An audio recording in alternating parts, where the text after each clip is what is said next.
Assalamualaikum warahmatullahi wabarakatuh. Perkenalkan, nama saya Giasha Fitri dengan NIM 230112573, kelas D Prodi Administrasi Publik angkatan 2023.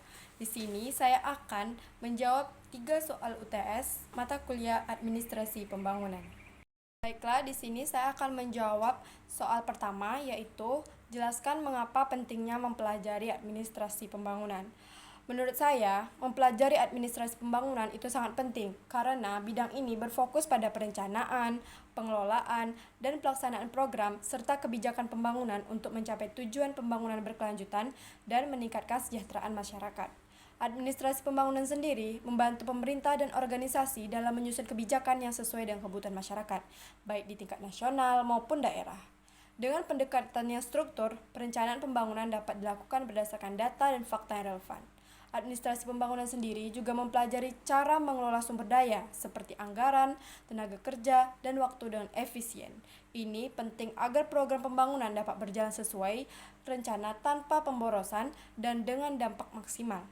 Administrasi pembangunan juga mendorong keterlibatan masyarakat dalam proses pembangunan, sehingga masyarakat memiliki dan terlibat aktif dalam pembangunan daerahnya.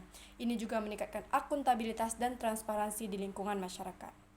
Sedangkan dalam konteks global, administrasi pembangunan itu sangat relevan untuk mencapai target SDGs atau Sustainable Development Goals. Ini termasuk mengurangi kemiskinan, meningkatkan kesehatan, pendidikan, dan melestarikan lingkungan. Di negara seperti Indonesia, administrasi pembangunan itu berperan penting dalam proses desentralisasi dan otonomi daerah. Ini membantu pemerintah daerah lebih mandiri dalam merencanakan dan melaksanakan pembangunan yang sesuai dengan kondisi lokal.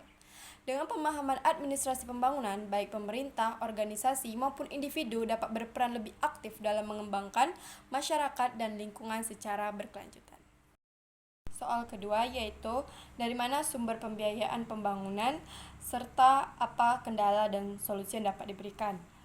Sumber pembiayaan pembangunan itu sangat krusial untuk keberhasilan pelaksanaan program pembangunan. Pembiayaan yang tepat dan cukup memungkinkan pemerintah dan pihak terkait melaksanakan proyek dengan efektif. Sumber-sumber pembiayaan pembangunan itu berkaitan dengan anggaran pendapatan dan belanja negara atau APBN dan APBD, di mana sumber utama pembiayaan berasal dari pajak, bea cukai, retribusi, dan pendapatan dan pajak. Contohnya, pajak penghasilan, PPh, pajak pertambahan nilai, PPN, dana alokasi umum DAU, dan dana alokasi khusus DAK.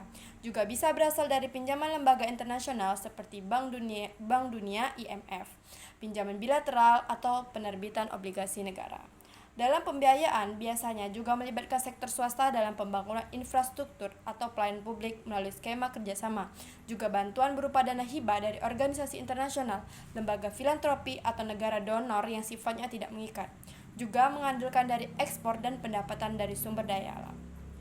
Kendala-kendala dalam pembiayaan pembangunan itu meliputi yang pertama, keterbatasan anggaran pemerintah, di mana pajak yang terkumpul itu tidak selalu mencukupi untuk memenuhi kebutuhan pembangunan.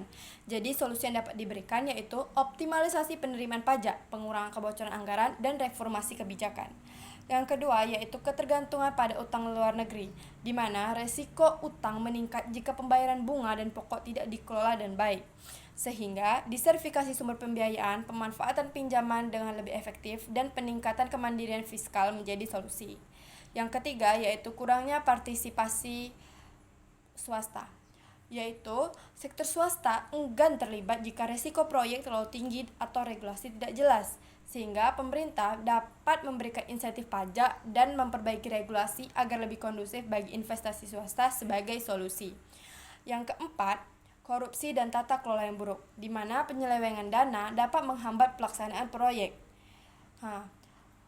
Sehingga dengan untuk memperbaiki korupsi dan tata kelola yang buruk itu, kita dapat meningkatkan transparansi dan akuntabilitas melalui pengawasan ketat dan penggunaan teknologi seperti e-budgeting. Dan yang terakhir yaitu ketergantungan pada sumber daya alam, di mana harga komoditas yang fluktuatif membuat pendapatan dari ekspor tidak stabil, sehingga diversifikasi ekonomi dan pengembangan sektor manufaktur dan pariwisata menjadi solusi. Dengan mengatasi kendala-kendala tersebut dan memanfaatkannya setiap sumber pembiayaan secara optimal, pembangunan dapat berjalan lebih efektif dan berkelanjutan. Selain itu, pemerintah dan masyarakat perlu bekerja sama untuk memastikan penggunaan dana pembangunan dilakukan dengan efisien dan transparan. Baiklah, soal yang terakhir yaitu menjelaskan poin-poin penting dari makalah kelompok yang telah dibuat. Berdasarkan kelompok saya, kami membahas tentang manajemen keuangan pembangunan, di mana manajemen keuangan pembangunan adalah proses yang melibatkan perencanaan, pengorganisasian, pengendalian, dan pemantauan sumber daya keuangan untuk proyek pembangunan. Tujuannya adalah untuk memastikan penggunaan dana secara efisien dan efektif untuk mencapai hasil yang diinginkan dalam pembangunan infrastruktur dan layanan publik. Tujuan utama manajemen keuangan pembangunan itu meliputi: yang pertama, memaksimalkan penggunaan dana, menjamin ketersediaan dana, mencegah korupsi, meningkatkan akuntabilitas, dan meningkatkan partisipasi masyarakat. Prinsip-prinsip dalam manajemen keuangan sendiri, pembangunan sendiri itu meliputi dari transparansi, akuntabilitas, partisipasi, efisien, efektivitas, keadilan, dan berkelanjutan. Instrumen keuangan pembangunan itu meliputi dari pinjaman, grants, obligasi, pembangunan, investasi swasta, sukuk, crowdfunding, dan dana pembangunan. Penggunaan instrumen ini tergantung pada kebutuhan spesifik proyek, kondisi pasar, dan kebijakan pemerintah. Baiklah, sekian dari jawaban dari saya. Apabila ada kesalahan saya mohon maaf. Wabillahi taufiq wal hidayah. Wassalamualaikum warahmatullahi wabarakatuh.